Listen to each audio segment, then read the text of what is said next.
বৰ্তমান আহি পালোঁ ভৈৰৱকুণ্ড আৰু আজি ভিডিঅ'টো আৰম্ভ কৰিছোঁ মই ভৈৰৱকুণ্ডৰ পিকনিক স্পটৰ পৰা আৰু ব্লগছ ইউটিউব চেনেললৈ সকলোকে স্বাগতম জনালোঁ। ভৈৰৱকুণ্ডত আহি পালোঁ আৰু ইয়াৰে পৰিৱেশখিনি আপোনালোক দেখা ইয়াত ধুনীয়া ধুনীয়া পাহাৰ আছে আৰু পৰিৱেশটো বিৰাট ভাল লাগিছে। ইয়াতে একদম সৌন্দৰ্য পৰিৱেশ। মই ইয়াতে পাহাৰ আছে, মই আপোনালোকক দেখাই চাই লওক সৌন্দৰ্য পাহাৰ চাই লওক। ইয়াতে এটা নদী আছে আৰু বৰ্তমান আমাৰ ল'ৰাখিনি আহি গৈছে চাই লওক এয়া। আৰু যি পৰিৱেশ আছে মই আপোনালোকক মই ইয়াতে দেখাম। চাহৰ কাৰণে ব্ৰেড ৰেডি, আমাৰ টমলচৰে দিয়াৰ কাৰণে ৰেডি হৈ গ'ল। চাওক ব্ৰেড এতিয়া চবকে আমি ব্ৰেড এতিয়া বিলাম। চবে চাহত খাত ব্যস্ত, আমাৰ টমলচৰে খাই আছে চাই লওক। এতিয়া আমি অলপ ফুৰিবলৈ যাম বৰ্তমান টমলচৰে ফুৰিবলৈ সেইফালে পৰিৱেশটো চাই ভৈৰৱকুণ্ড কেনেকুৱা হয় আৰু নদী পাহাৰ আছে ইয়াতে। আমাৰ বাছখন আৰু আমি বৰ্তমান যোগাৰবিলাক কৰা গৈছে, আমাৰ মিছ ষ্টুডেণ্টখিনি কৰি আছে চাওক।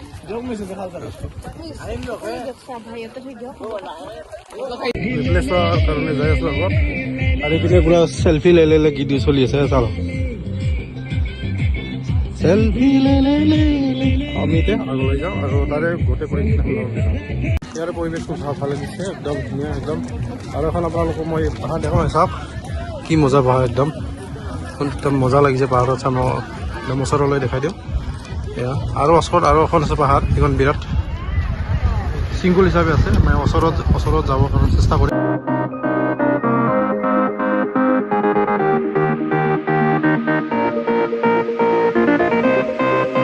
চাই লওক এটা নদী আছে, এইটো নদী আৰু ইয়াতে এখন দলং বান্ধি আছে। দলংখন কমপ্লিট হোৱা নাই, বান্ধা কমপ্লিট হ'লে সেইটো পাৰে আমি যাবলৈ পাৰিম, কিন্তু আমি কিজানি এতিয়া নোৱাৰিম। আমি ইয়াতে বেছি সময় নাথাকোঁ, গধূলিলৈ গুচি যাব লাগিব। এয়া চাই লওক সৌন্দৰ্য পৰিৱেশ ভাল লাগিছে। এইখন হ'ল চিংগুল পাহাৰ, চিংগুল কিয় আছে, গছ উঠি আছে। এইটো পাহাৰ বিৰাট ধুনীয়া লাগিছে চাওক, দেখাই দিছোঁ চাই লওক। ভাল লাগিছে পৰিৱেশটো, সৌন্দৰ্য পৰিৱেশ আৰু আপোনালোকে আহিব পাৰিব ইয়াতে, ধুনীয়া একদম মজা হ'ব।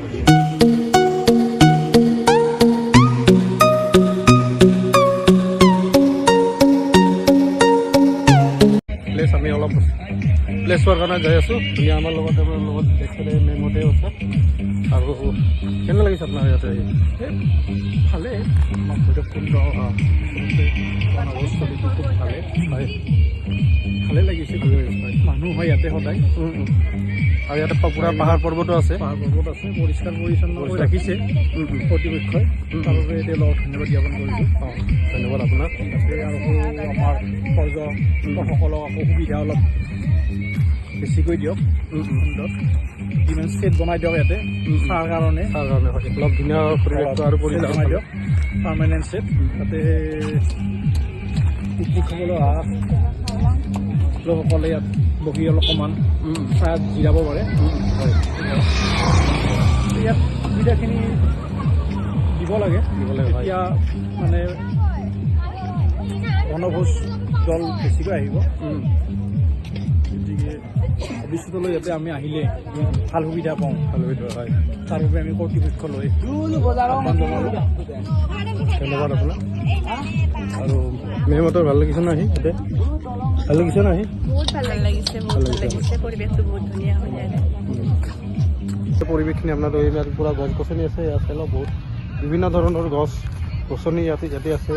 ধুনীয়া পৰিৱেশ, একদম ঠাণ্ডা পৰিৱেশ। সেয়া চাই লওক, মই দেখাইছে চাই এইবিলাক গছ, এই গছৰ পাতবিলাক বিৰাট সৰু সৰু পাত। সেয়া ধুনীয়া পৰিৱেশ, আপোনালোকে ইয়াতে পিকনিক খাবলৈ আহিব পাৰিব। আমাৰ ষ্টুডেণ্টখিনি বৰ্তমান ভাত দিয়া হৈ গ'ল, চালক ভাত দিছে। এয়া ভৈৰৱকুণ্ডৰ গোটেই পৰিৱেশখিনি আপোনালোকক দেখিলে একদম সৌন্দৰ্য পৰিৱেশ, বিৰাট ধুনীয়া পৰিৱেশ, বহুত ভাল লাগিছে। আমি ইয়াতে আজি ক্লাছ 9-10 পিকনিক খাবলৈ আহিছিলোঁ, যথেষ্ট ভাল লাগিছে। ইমান সৌন্দৰ্য পৰিৱেশ, বহুত ভাল লাগিছে। আৰু যদি মোৰ ভিডিঅ'টো চাই ভাল লাগিছে লাইক কৰিব, শ্বেয়াৰ কৰিব আৰু মোৰ চেনেলটো ছাবস্ক্ৰাইব কৰিব নাপাহৰিব। জয় অসম, বন্দে মাতৰম।